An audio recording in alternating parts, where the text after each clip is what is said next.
હાલમાં મોંઘવારીના મારથી દેશ ભડકે ભરી રહ્યો છે ત્યારે વડાપ્રધાન શ્રી વિદેશમાં જઈ અને ચોકલેટનું વિતરણ કરી ચોકલેટ આપી અને રીલ બનાવી રહ્યા છે।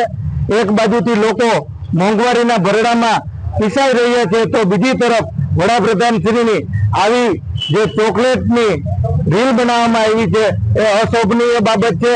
અને આજે પુરાની એક જૂની કહેવત છે, વાત છે કે જ્યારે રોમ ભડકે ભરતું હતું ત્યારે નીરો ફિડલ વગાડતો હતો, એવી પરિસ્થિતિ હાલમાં દેશની અંદર, ભારત દેશની અંદર નિર્માણ થઈ છે। સમગ્ર દેશની અંદર પેટ્રોલ અને ડીઝલની ખાસ કરીને અછત છે ત્યારે લોકો 24 કલાક 25 કલાકની લાઈનમાં ઊભા રહી અને ડીઝલ મેળવવાના પ્રયત્નો કરી રહ્યા છે। ત્યારે વડાપ્રધાનશ્રીએ જે મેલોડી ચોકલેટની રીલ બનાવી છે એ મેલોડી ચોકલેટનું અમે આજે વિતરણ કરી અને એનું વિરોધ પ્રદર્શન કર્યું છે।